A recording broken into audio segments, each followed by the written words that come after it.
Bonjour. Bonjour à toutes et à tous. Donc, je me présente, je suis Anne Maïkowski, directrice territoriale Grand Paris Seine-Amont au sein de Grand Paris Aménagement. Et Anaïs Le Gallou qui est à mes côtés, qui est responsable d'opération sur l'écoquartier des Ports d'Orly. On voulait faire un petit zoom sur cette opération et notamment une consultation qu'on va lancer dès l'année prochaine, dès février, qui concerne plus de 40 000 m² au pied de la future gare du Grand Paris Express, mine Porte de Thiais. Donc l'écoquartier des Ports d'Orly, c'est deux opérations d'aménagement, deux ZAC, la ZAC Anatole France d'une part et la ZAC Triangle des Meuniers d'autre part. Donc c'est environ 10 hectares au sud de Paris. Donc c'est plus de 1400 logements qui vont être développés. Également une résidence sociale, on a des résidences spécifiques et on a également plus de 56 000 m² de tertiaires et d'activités qui vont se déployer. C'est une opération qui ont été créées en 2009 et 2011, qui maintenant sont avancées entre 30 et 50%. C'est un quartier qui est extrêmement bien connecté et desservi, notamment par le tram, le T7, par le TVM. Demain, c'est la gare du Grand Paris, la ligne 14, la station mine Porte de Thiais, qui va être au sud de l'écoquartier. Pour la petite histoire, la RD7 donc, a été complètement requalifiée, notamment avec l'arrivée du tramway, du T7. Avant, c'était vraiment le lieu des casses automobiles.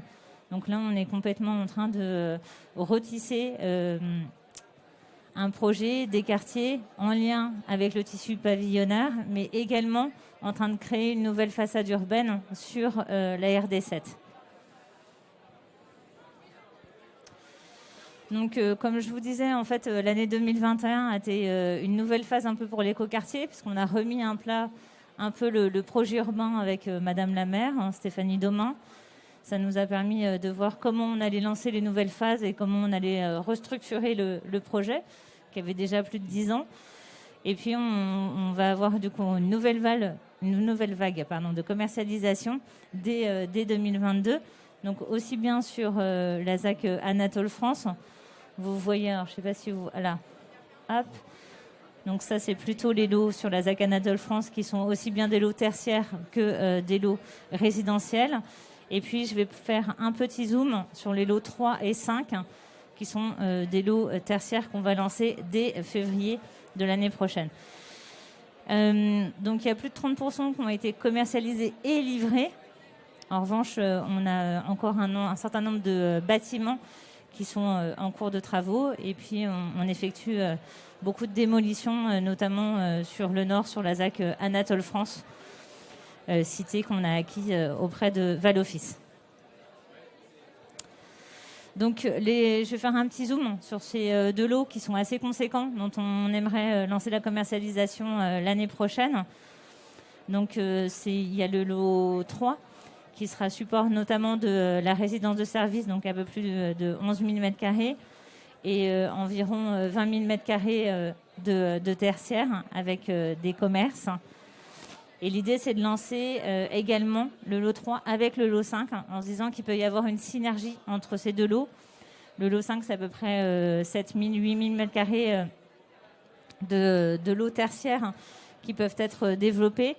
On est vraiment au pied de la future gare du Grand Paris, du pôle multimodal, où vous se rencontrez le métro, les bus et le T7.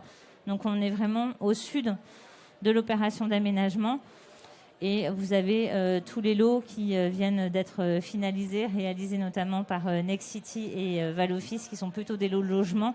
Il y a de la mixité, on a du logement libre et du logement social. Donc on est au pied du mine, marché d'intérêt national, et également de la 86. Donc on est vraiment à la jonction d'un site industriel, de logistique urbaine, de grande dynamique à l'échelle métropolitaine, et en même temps d'un quartier pavillonnaire et en total renouvellement urbain.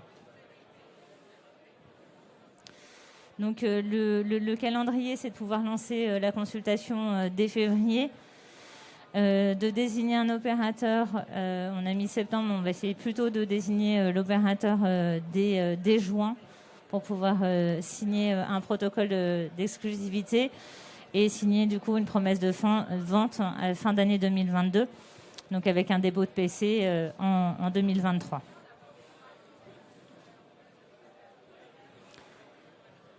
Bon, j'ai été un peu peut-être rapide et synthétique, mais je me tiens à votre disposition pour toute question complémentaire par rapport à cette présentation. Je vous remets le calendrier, parce que je sais que c'est ça qui vous intéresse. Merci à vous.